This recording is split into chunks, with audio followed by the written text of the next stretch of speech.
श्री स्वामी समर्थ। तुम्हा सर्वांचे माझ्या चॅनलवर मनापासून खूप खूप स्वागत आहे। आज आपण कन्या पूजनची माहिती बघणार आहे। नवरात्र उत्सव सुरू आहे। नवरात्रीमध्ये घटस्थापना, कुंकुमार्चन, दुर्गा सप्तशतीचे पठण या सर्व सेवेनंतर कन्या पूजन फार महत्त्वाची सेवा आहे। प्रत्येक स्त्रीला निसर्गाची एक देणगी आहे, ती म्हणजे मातृत्वाची। आणि नवरात्रीतील उत्सव तो असतो मातृत्वाचा सन्मान, मातृत्वाचा गौरव। दुर्गा माता तर संपूर्ण विश्वाची जननी आहे। प्रत्येक स्त्रीमध्ये देवीचा अंश आहे, म्हणूनच देवीचा अंश म्हणून देवीचे स्वरूप मानून कुमारिकेची म्हणजे छोट्या मुलीची पूजा केली जाते। ज्या मुलीचे वय 2 ते 10 वर्ष आहे, अशा मुलींची देवी स्वरूप समजून पूजा केली जाते। त्यांचा गौरव केला जातो, सन्मान केला जातो। यालाच कन्यापूजन म्हणतात। नवरात्रीमध्ये कन्यापूजन कसे करावे, कुठल्या दिवशी करावे याची माहिती आपण व्हिडिओमध्ये चॅनलवर नवीन असाल तर चॅनलला सबस्क्राइब करायला विसरू नका।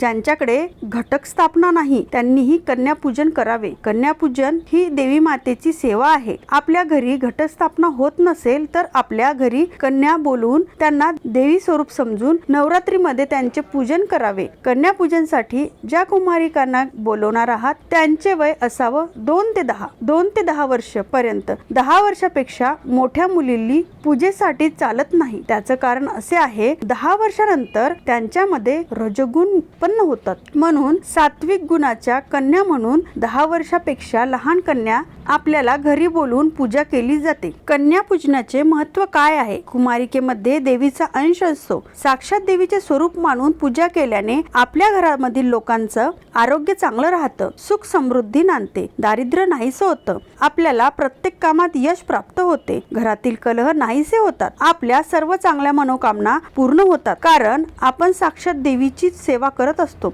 पण यामध्ये भाव फार महत्त्वाचा आहे। हे करताना मनामध्ये शंका आणू नये। कन्यापूजन कधी करावे? नवरात्रीमध्ये सप्तमी स्थिती, अष्टमी स्थिती व नवमी स्थिती या दिवशी 3 दिवशी कुठल्याही दिवशी कन्यापूजन करणे अत्यंत फलदायी असतं। पण आपल्याला ज्या दिवशी शक्य असेल त्या दिवशी आपण कन्यापूजन करावं। 2 वर्षाची कन्या असते तिला कुमारिका म्हणतात। हिच्या पूजेने दारिद्र्य नाहीसे होते। 3 वर्षाची जी कन्या असते तिला त्रिमूर्ती म्हणतात। हिच्या पूजेने सुख समृद्धी येते। 4 वर्षीय कन्या कल्याणी नावाने ओळखल्या जाते, जी कल्याण करत असते। 5 वर्षीय कन्या तिला रोहिणी म्हणतात। तिचे पूजन केल्याने आपले कुटुंब रोगमुक्त होते। 6 वर्षीय असते कालिका। कालिकेचे पूजन केल्याने राजयोग मिळतो, म्हणजेच कीर्ती प्राप्त होते। 7 वर्षाची कन्या जिला चंडिका म्हणतात, हिची पूजा केल्याने ऐश्वर्य प्राप्त होते। 8 वर्षाची कन्या शांभवी म्हणून ओळखली जाते, हिची पूजा केल्याने यश प्राप्ती होते। 9 वर्षीय कन्या पूजन केल्याने शत्रुपीडा नाहीशी होते। 10 वर्षाची कन्या जिला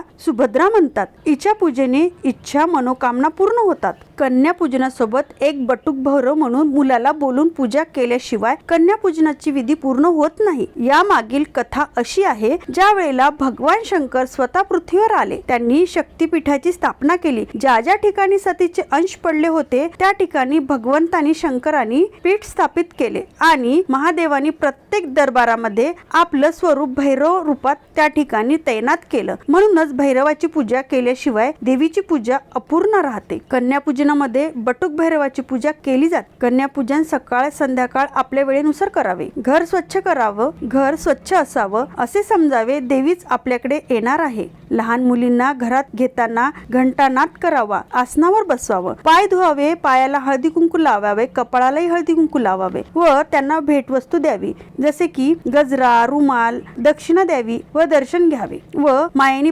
प्रेमाने गोडाचे पदार्थ देऊन जेवू घालावे। तुम्हाला वेगळी अनुभूती येईल, ते समाधान वेगळेच असेल, हे शब्दात मांडू शकत नाही। कन्यापूजनाने देवीला प्रसन्न करून घेऊया व देवीचा उदो करूया। चला तर आता निरोप घेते। पुन्हा भेटूया 9व्या दिवसीय माहिती सोबत। तोपर्यंत व्हिडिओला लाईक करा, शेअर करा आणि सबस्क्राइब करा। जय नवदुर्गे।